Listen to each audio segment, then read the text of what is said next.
നമസ്കാരം, എല്ലാവർക്കും ദത്തോ competitive exam കോർണറിന്റെ പുതിയൊരു വീഡിയോയിലേക്ക് സ്വാഗതം.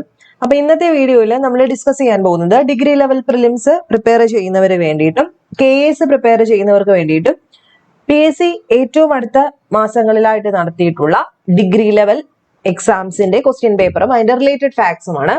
അപ്പം കുറച്ച് ക്വസ്റ്റ്യൻസ് മാത്രമേ നമ്മൾ ഈ ഒരു സെക്ഷനിൽ ഉൾപ്പെടുത്തിയിട്ടുള്ളൂ. അപ്പം ഈ ഒരു ക്വസ്റ്റ്യൻസും വന്ന ആ ഒരു സോഴ്സുകളും നിങ്ങൾ കൃത്യമായിട്ടൊന്ന് മനസ്സിലാക്കിയതിന് ശേഷം പഠിക്കാനായിട്ട് ശ്രദ്ധിക്കാം. അപ്പൊ ഈ ക്വസ്റ്റ്യൻ എന്ന് പറയുന്നത്, അതായത് first question, which was the first princely state annexed by the English East India company as per the doctrine of lapse in 1848? അത് നിങ്ങൾക്ക് എല്ലാവർക്കും അറിയാവുന്ന ഒരു ചോദ്യമാണ്. ഇത് പ്രധാനമായിട്ടും SCERT-യിലുണ്ട്. പിന്നെ പ്രധാനമായിട്ടും ഉള്ളത് സ്പെക്ട്രം എന്ന് പറയുന്ന മോഡേൺ ഇന്ത്യൻ ഹിസ്റ്ററിയിലാണ്. അപ്പം സ്പെക്ട്രം എന്ന് പറഞ്ഞ ടെക്സ്റ്റ് ബുക്ക് കൃത്യമായി മോഡേൺ ഇന്ത്യൻ ഹിസ്റ്ററിക്ക് പഠിക്കുകയാണെങ്കിൽ നിങ്ങൾ താഴോട്ട് നോക്കിയാൽ അറിയാം, ഞാൻ ഈ എടുത്തിട്ടിരിക്കുന്ന ഒരൊറ്റ ചോദ്യ പേപ്പറാണ്. അതായത് ഡിഗ്രി ലെവല് LSDSന്റെ മെയിൻസിന്റെ ക്വസ്റ്റ്യൻ പേപ്പർ നമ്പർ 1ന്റെ ഒറ്റ ക്വസ്റ്റ്യൻ പേപ്പറാണ്. ഈ ക്വസ്റ്റ്യൻ പേപ്പറിൽ വന്നിരിക്കുന്ന ഈ ചോദ്യങ്ങളെല്ലാം അടുപ്പിച്ച് കിടക്കുന്ന ചോദ്യങ്ങളാണ്, ഒരു 6 ചോദ്യങ്ങൾ. ഈ ചോദ്യങ്ങളെല്ലാം തന്നെ വന്നിട്ടുള്ളത് സ്പെക്ട്രം എന്ന് പറയുന്ന ആ ഒരു ടെക്സ്റ്റ് ബുക്കിൽ നിന്നാണ്. അപ്പൊ നമ്മുടെ ചാനൽ വഴി ആ ഒരു ടെക്സ്റ്റ് ബുക്കും അതിന്റെ ബ്രീഫ് നോട്ടും അതിന്റെ MCQകളൊക്കെ നമ്മൾ കൊടുക്കുന്നുണ്ട്. 699 രൂപയ്ക്ക് എല്ലാം അടങ്ങുന്ന ഒരു പാക്കേജാണ്. Degree level secretary assistant, SI പോലെയുള്ള എല്ലാ എക്സാംസിനും കൂടെ ഉള്ള ഒരു പാക്കേജ് ആണ്. അപ്പൊ താല്പര്യമുള്ളവര് ഞാൻ ഡിസ്ക്രിപ്ഷൻ ബോക്സിൽ ഒരു നമ്പർ കൊടുത്തേക്കാം, അതിലേക്ക് ബന്ധപ്പെടുക. അപ്പൊ നമുക്ക് സ്റ്റാർട്ട് ചെയ്യാം. Which was the first princely state annexed by the English East India company as per the doctrine of lapse in 1848? ഏതാണ് കൂട്ടിച്ചേർക്കപ്പെട്ടത്? നമുക്കറിയാം, ഈസ്റ്റ് ഇന്ത്യ കമ്പനിക്ക് ഒരു അജണ്ട ഉണ്ടായിരുന്നു. എന്താ? കൂട്ടിച്ചേർക്കുക, അല്ലയോ? ഓരോ പ്രിൻസ്ലി സ്റ്റേറ്റുകളെയും കൂട്ടിച്ചേർക്കുക എന്നുള്ള ഒരു, അതായത് അവരുടെ ഭരണത്തിനോട് കൂട്ടിച്ചേർക്കുക എന്നുള്ള ഒരു നയം ഇംഗ്ലീഷ് ഈസ്റ്റ് ഇന്ത്യ കമ്പനി കൊണ്ടുവന്നിട്ടുണ്ടായിരുന്നു. അപ്പൊ 1848 ആദ്യമായിട്ട് ഒരു പ്രിൻസ്ലി സ്റ്റേറ്റിനെ ഇംഗ്ലീഷ് ഈസ്റ്റ് ഇന്ത്യ കമ്പനിയിലേക്ക് കൂട്ടിച്ചേർക്കപ്പെട്ടത്. ആ സ്റ്റേറ്റ് ഏതാണെന്നാണ് ചോദ്യം. ഏതാണ് ആ സ്റ്റേറ്റ്? എല്ലാവർക്കും അറിയായിരിക്കും, സത്താറ എന്ന് പറയുന്ന സ്റ്റേറ്റ് ആണ് ആദ്യമായി princely state annexed by the English East India Company as per the Doctrine of Lapse in 1848 എന്ന് പറയുന്നത്. നമുക്ക് നോക്കാം. The first princely state annexed by the British East India Company under the Doctrine of Lapse in 1848 was Satara.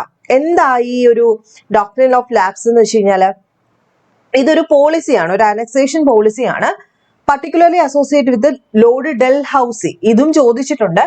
Lord Dalhousie പ്രഭുവാണ് ഈ ഒരു പോളിസിയുമായിട്ട് ബന്ധപ്പെട്ട governor general. ഇദ്ദേഹം 1848 മുതൽ 1856 വരെ ഭരിച്ചിരുന്ന ഗവർണർ ജനറൽ ആയിരുന്നു.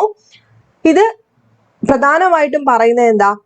ഇപ്പൊ ഒരു രാജാവ്, ഒരു പ്രിൻസ്ലി സ്റ്റേറ്റിലെ ഒരു റൂളർ മരണപ്പെട്ടാൽ അയാൾക്ക് അടുത്ത ഒരു അനന്തരാവകാശി ആണായിട്ടില്ല എന്നുണ്ടെങ്കിൽ ആ രാജ്യം എന്തിനോട് ചേർക്കും? ബ്രിട്ടീഷ് ടെറിട്ടറിയോട് കൂട്ടിച്ചേർക്കും. ഇതാണ് ഡോക്ട്രിൻ ഓഫ് ലാപ്സ് എന്ന് പറയുന്ന ഈ ഒരു പോളിസി. അപ്പൊ ഇതുമായിട്ട് ബന്ധപ്പെട്ട ഗവർണർ ജനറൽ ആരാണ്? ഡൽഹൌസി പ്രഭു ആണ്.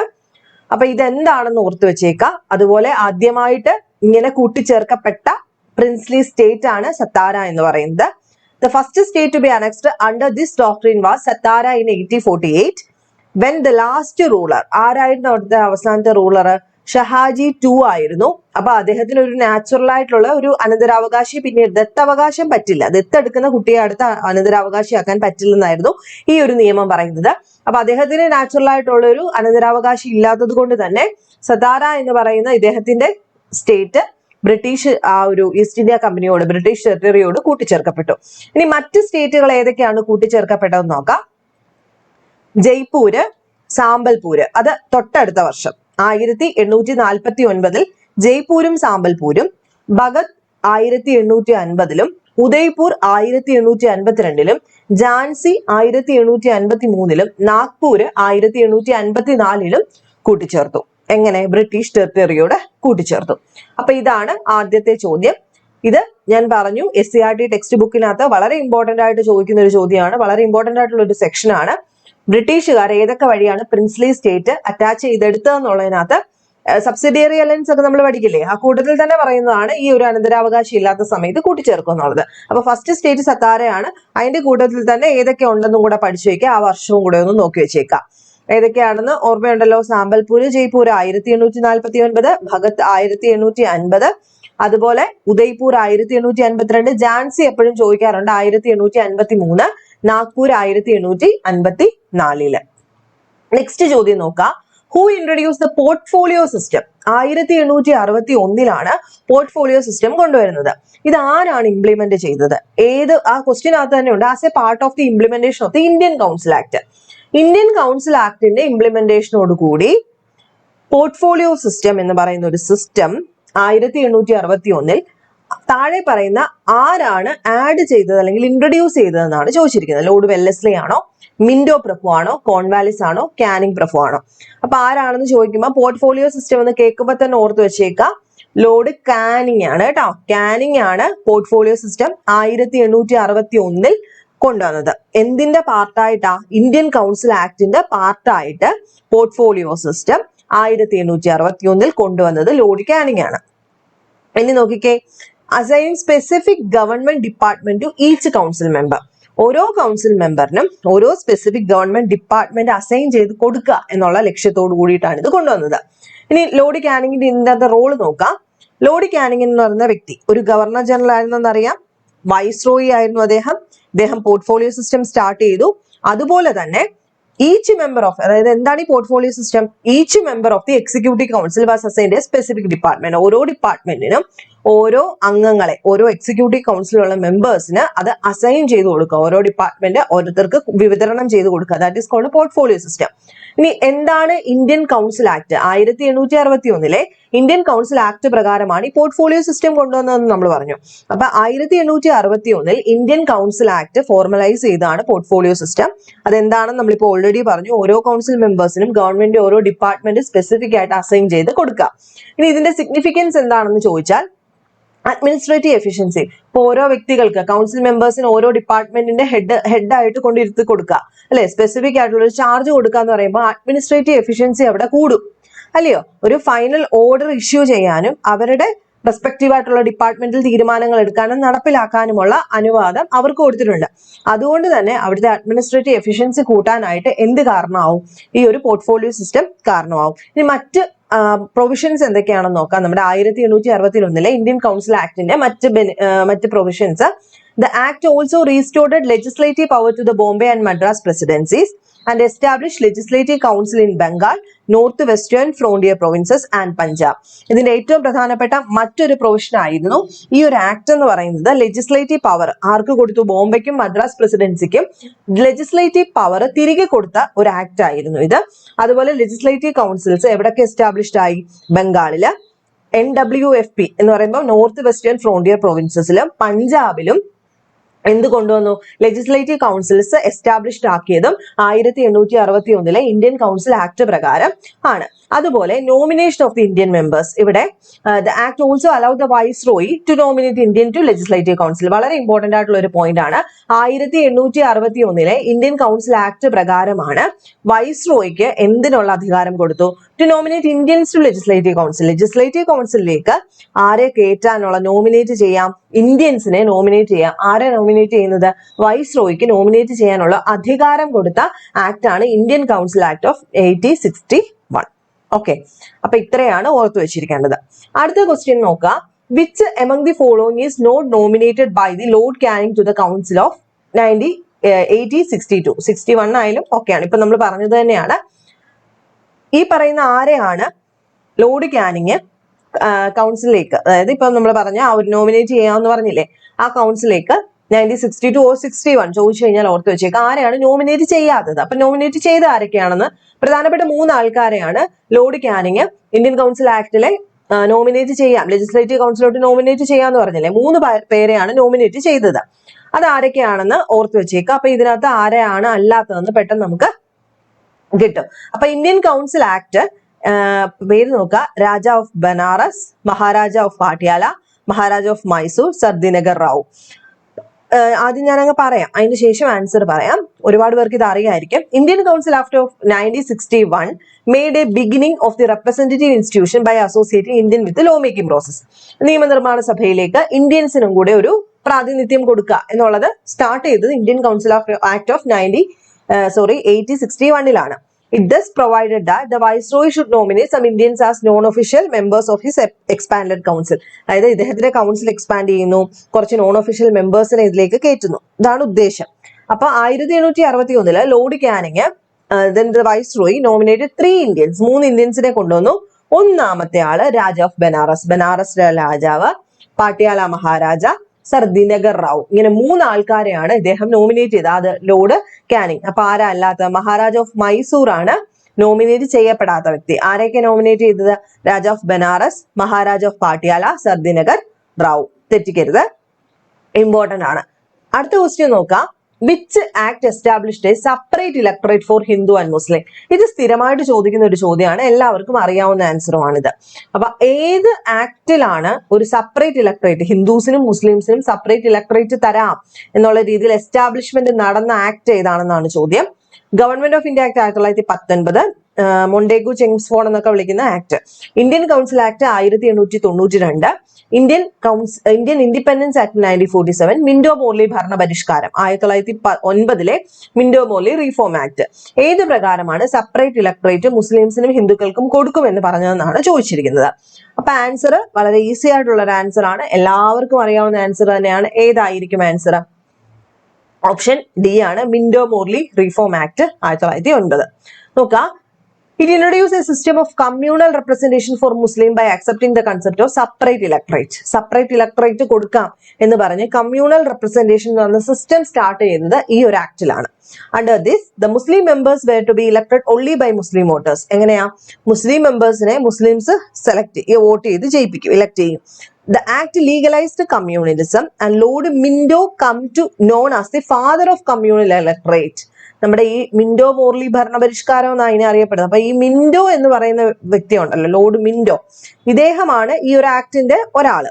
അപ്പൊ ഇദ്ദേഹത്തെയാണ് ഫാദർ ഓഫ് കമ്മ്യൂണൽ ഇലക്ടറേറ്റ് എന്ന് വിളിക്കുന്നത്. അത് പ്രീവിയസ് ചോദ്യമാണ്. ഫാദർ ഓഫ് കമ്മ്യൂണൽ ഇലക്ടറേറ്റ് എന്നറിയപ്പെടുന്നത് ലോർഡ് മിന്റോയാണ്. കാരണം ഈ ലോർഡ് മിന്റോ മോർലി ഭരണപരിഷ്കാരത്തിലാണ് 1909 ഭരണപരിഷ്കാരത്തിലാണ് സെപ്പറേറ്റ് ഇലക്ടറേറ്റ് കൊണ്ടുവരാൻ കാരണം. അതുകൊണ്ട് ഫാദർ ഓഫ് കമ്മ്യൂണൽ ഇലക്ടറേറ്റ് എന്നറിയപ്പെടുന്ന ആരാ?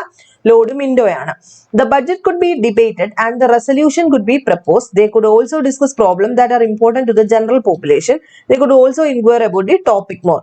അതായത് നന്നായിട്ട് ഇപ്പൊ നമ്മൾ പറഞ്ഞു കമ്മ്യൂണൽ ഇലക്ടറേറ്റ് മുന്നോട്ട് പോയില്ലെങ്കിൽ പോലും ആദ്യമായിട്ട് ഇതിനെ പറ്റിയിട്ട് സംസാരിച്ചത് എവിടെയാണ്? നമ്മുടെ 1909 foreign policy or relation with princely state could not be discussed. ഇവിടെ ഡിസ്കസ് ചെയ്ത കാര്യം എന്താണ്, ഡിസ്കസ് ചെയ്യാത്ത കാര്യം എന്താണെന്നാണ് പറഞ്ഞിരിക്കുന്നത്. Budget could be debated, budget പറഞ്ഞു. അതുപോലെ റെസൊല്യൂഷൻസ് പറഞ്ഞു. അതുപോലെ പലതരം പ്രോബ്ലംസ്, ജനറൽ പോപ്പുലേഷനെ പറ്റിയിട്ടുള്ള പലതരം പ്രോബ്ലംസിനെ പറ്റി പറഞ്ഞു. പക്ഷെ പറയാത്ത എന്താ? ഫോറിൻ പോളിസി അല്ലെങ്കിൽ ഫോറിൻ റിലേഷനെ പറ്റിയിട്ടോ അത് പ്രിൻസ്ലി സ്റ്റേറ്റുമായിട്ടുള്ള റിലേഷനെ പറ്റിയിട്ടോ ഒന്നും ഡിസ്കസ് ചെയ്തില്ല.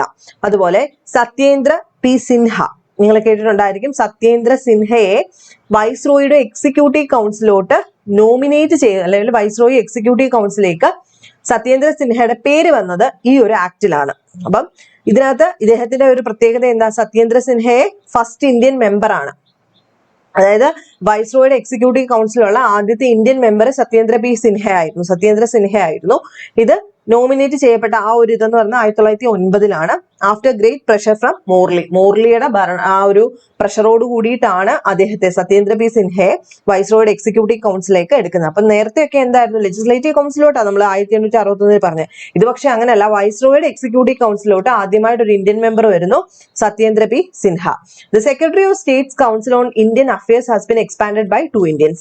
കൂട്ടത്തിൽ തന്നെ ഓർത്ത് വെച്ചേക്കാം, ഈ ഒരു സെക്രട്ടറി, സ്റ്റേറ്റ് കൗൺസിലിന്റെ സെക്രട്ടറിയിലേക്ക്, അതായത് ഇന്ത്യൻ അഫയറിന്റെ സെക്രട്ടറി ഓഫ് സ്റ്റേറ്റ് കൗൺസിലേക്ക് 2 ഇന്ത്യൻസിനെയും കൂടെ കയറ്റുകയും ചെയ്തു. ഇതിന്റെ മറ്റു പ്രൊവിഷൻസ് നോക്കുവാണെങ്കിൽ സെൻട്രൽ ലെജിസ്ലേറ്റീവ് കൗൺസിൽ ഏകദേശം 16 മുതൽ 60 വയസ്സിന് ഇടയ്ക്കുള്ള ആൾക്കാർ കയറിയിട്ടുണ്ടായിരുന്നു. അതുപോലെ പല legislative council Bengal, Madras, Bombay, united പ്രൊവിൻസസിലെല്ലാം 50 മെമ്പേഴ്സ് വീതം ഉണ്ടായിരുന്നു. അങ്ങനെ കുറച്ച് ഇമ്പോർട്ടന്റ് ആയിട്ടുള്ള പോയിന്റ്സും കൂടെ ഓർത്തു വെച്ചേക്കാം. അപ്പം ഇതിനകത്ത് ആരെയൊക്കെയാണ് ഇലക്ട് ചെയ്തതെന്ന് ചോദിക്കുവാണെങ്കിൽ ലോക്കൽ ഗവൺമെന്റ്സില്, chambers of the commerce, land lords, colleges, trade organisation, മുസ്ലിംസിനെ ഇങ്ങനെയുള്ള എല്ലാ മേഖലകളിൽ നിന്നുള്ള ആൾക്കാരെ ഇലക്ട് ചെയ്തിട്ടുണ്ടായിരുന്നു. അപ്പം ഇതെല്ലാം ഒന്ന് ഓർത്ത് വെച്ചേക്കാം. അത്ര ഇമ്പോർട്ടന്റ് ആണോ എന്ന് ചോദിച്ചു കഴിഞ്ഞാൽ അല്ല. ഇവിടെ നിങ്ങൾ ഓർക്കേണ്ടത് സെപ്പറേറ്റ് ഇലക്ടറേറ്റ് എന്ന് കേൾക്കുമ്പോൾ തന്നെ 1909 മിന്റോ മോർലി ഭരണപരിഷ്കാരം നിങ്ങളുടെ ഉള്ളിലേക്ക് വരണം, അതേ ഉള്ളൂ. മുസ്ലിംസിന് ഞാൻ ഓൾറെഡി പറഞ്ഞു ഇച്ചിരി സീറ്റ് കൊടുത്തിട്ടുണ്ട്. അപ്പൊ മുസ്ലിംസിനെ സെലക്ട് ചെയ്യാനുള്ള അധികാരം മുസ്ലിംസിന് മാത്രം. only Muslim could vote for their representative. അതാണ് ഉദ്ദേശിക്കുന്നത്. അടുത്തത് ഡയാർക്കി സിസ്റ്റം കൊണ്ടുവന്നത് ഏത് റൂളിലാണെന്നാണ്. Who establish the rule of diarchy system? ആരാണ് കൊണ്ടുവന്നത്? ഏതിലൂടെയാണ് വന്നത്?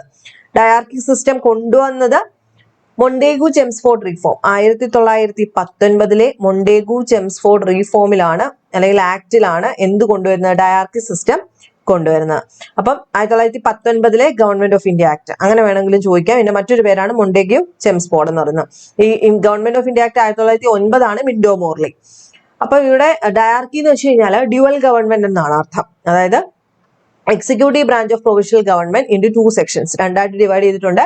ഒന്ന് elected legislators, Indian ministers and other controlled by British governor and their executive council. രണ്ടായിട്ട് ഡിവൈഡ് ചെയ്തിട്ടുണ്ട്. ഒന്ന് ഇലക്ടഡ് ലെജിസ്ലേച്ചറിന്റെ ഒരെണ്ണം, അത് ഇന്ത്യൻ മിനിസ്റ്റേഴ്സ്.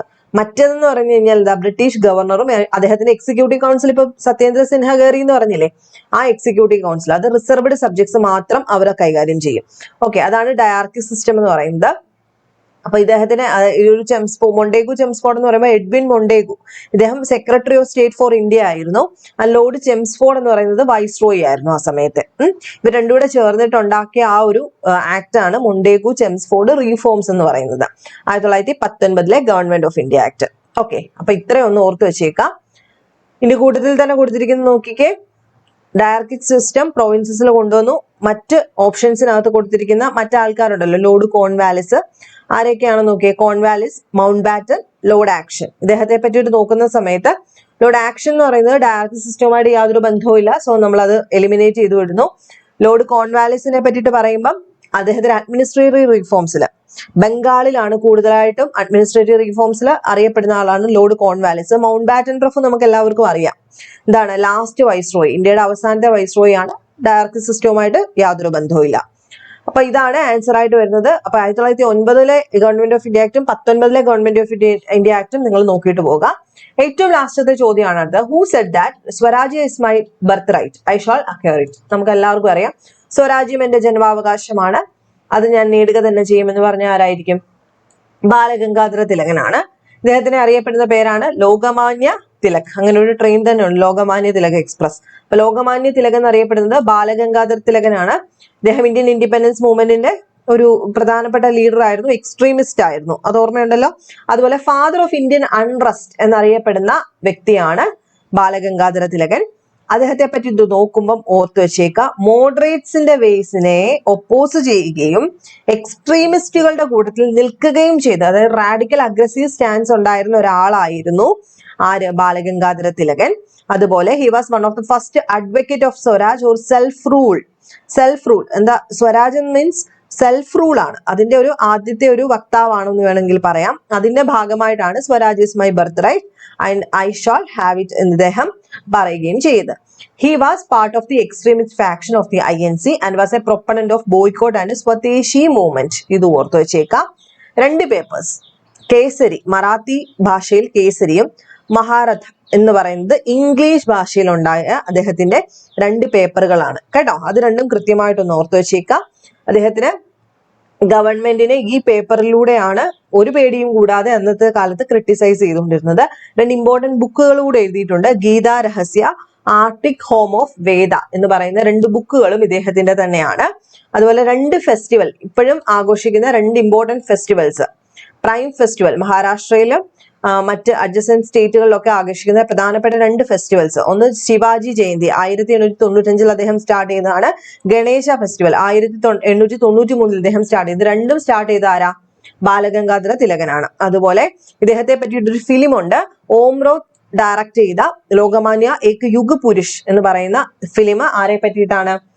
ഈ ബാലഗംഗാധര തിലകനെ പറ്റിയിട്ടാണ്. റിലീസ് ചെയ്ത വർഷം 2015 ജനുവരി 2-നാണ്. അപ്പൊ ഇത്രയും പോയിന്റ്സ് കൃത്യമായിട്ടൊന്ന് ഓർത്ത് വെച്ചേക്കാം. മാക്സിമം ഞാൻ ഇൻക്ലൂഡ് ചെയ്യാൻ ശ്രമിച്ചിട്ടുണ്ട്, ഒരുപാട് വലിച്ചു നീട്ടാൻ താല്പര്യം ഇല്ലാത്തതുകൊണ്ട് ഏറ്റവും വേണ്ട പോയിന്റ്സ് മാത്രമാണ് ഡിസ്കസ് ചെയ്യുന്നത്. അപ്പൊ നെക്സ്റ്റ് വീഡിയോയിൽ കാണാം. ബൈ.